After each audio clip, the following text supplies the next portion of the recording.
Hello everyone, हमारा Hindi school channel को आप सबका स्वागत है। दोस्तों, आज हमारा टॉपिक क्या है कि संबंध बोधक। इसको अंग्रेजी में प्रीपोजिशन कहते हैं ना, वही आज हमारा टॉपिक है।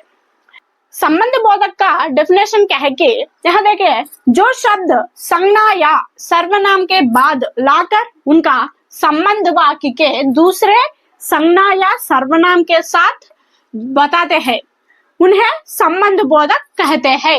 ठीक है, संज्ञा या सर्वनाम के बाद लाकर उनका संबंध वाक्य के दूसरे संज्ञा या सर्वनाम के साथ बताते हैं। ठीक है, उदाहरण के लिए पेड़ के ऊपर कौवा है। ध्यान से सुनिए, पेड़ संज्ञा है, कौवा भी संज्ञा है। ये दोनों के बीच में रहने वाले शब्द को संबंध बोधक कहते हैं।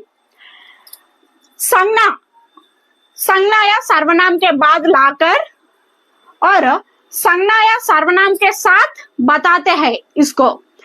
तो संज्ञा और संज्ञा या सर्वनाम के बीच में रहने वाले शब्द को संबंध बोधक कहते हैं। ठीक है, घर के बाहर आम का पेड़ है। घर संज्ञा, आम संज्ञा, ये दोनों के बीच में रहने वाले के बाहर संबंध बोधक बनते हैं। चिंटू के बिना मैं रह नहीं सकती हूँ। चिंटू संज्ञा, मैं सर्वनाम। यहाँ देखिए, सर्वनाम भी आए।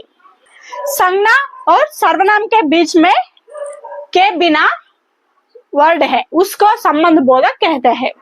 पुस्तक के लिए बाजार जाता हूँ। पुस्तक संज्ञा, बाजार संज्ञा। संज्ञा और संज्ञा के बीच में रहने वाले शब्द को संबंध बोधक कहते हैं। ठीक है, संबंध बोधक में कुछ प्रकार है, उनका अब हम जानकारी करेंगे। पहला, कालवाचक संबंध बोधक।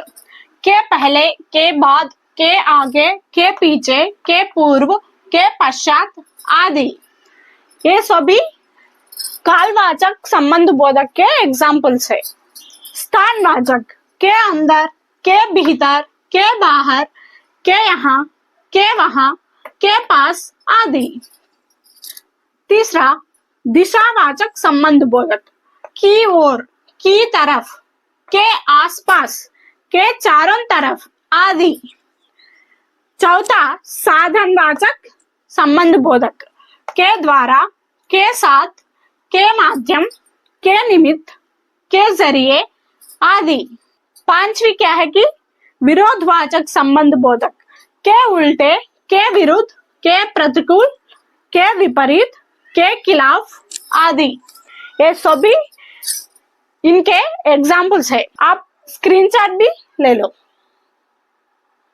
उसके बाद छठी क्या है कि समतावाचक संबंध बोधक।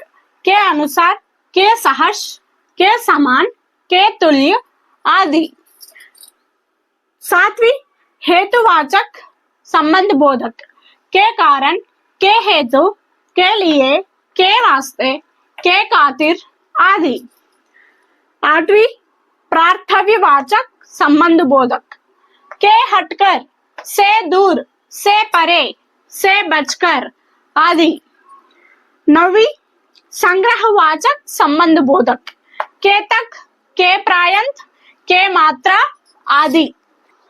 आप स्क्रीनशॉट ले लो। संबंध बोधक में कुल 9 प्रकार है, ये सभी उसके एग्जाम्पल्स है। ठीक है, शब्द भेद में सातवीं, समुच्चय बोधक। इसको अंग्रेजी में कंजंक्शन कहते हैं। ठीक है, उसका डेफिनेशन क्या है कि जो शब्द दो वाक्यों को जोड़ने के लिए उपयोग करते हैं उन शब्दों को समुच्चय बोधक कहते हैं। दो वाक्यों को जोड़ने के लिए समुच्चय बोधक उपयोग करते हैं। कैसे? उदाहरण के लिए, लता पाठशाला जाती है और पाठ सुनती है। यहाँ देखिए, लता पाठशाला जाती है, ये एक सेंटेंस है। पाठ सुनती है, ये भी एक सेंटेंस है। ये दोनों सेंटेंस को जोड़ने के लिए और उपयोग करते हैं और शब्द समुच्चय बोधक बनते हैं। ठीक है, और एक एग्जांपल देखिए, वह ज्यादा मेहनत करता है इसलिए वह सफल होता है। वह ज्यादा मेहनत करता है, ये एक वाक्य है।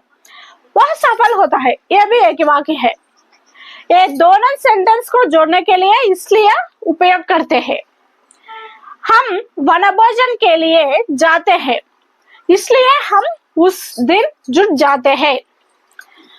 हम वनभोजन के लिए जाते हैं, ये एक वाक्य है। हम उस दिन जुट जाते हैं, ये भी एक वाक्य है।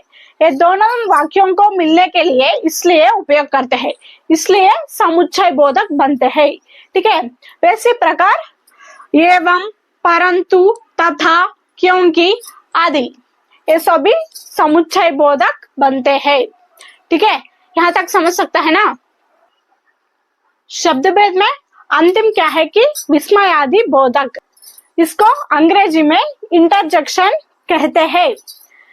जो शब्द किसी भावावेश को अभिव्यक्त करते हुए लगभग निरर्थक शब्दों को अभिव्यक्त करे, किसी भावावेश को अभिव्यक्त करने वाले शब्दों को विस्मयादि बोधक कहते हैं।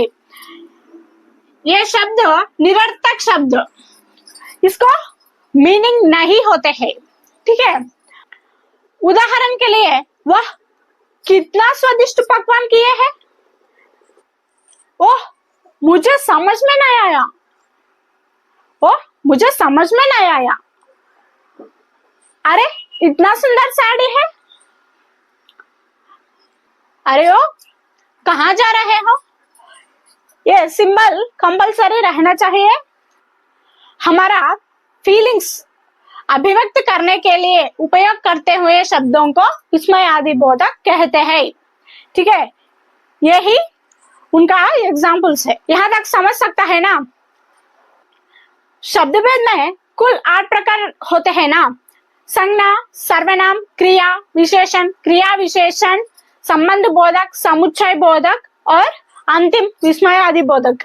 आशा है कि ये पूरा शब्द भेद समाचार आपको समझ सके। अगला कक्षा में नया टॉपिक से मैं आपके सामने रखूंगी। अब तक बाय बाय।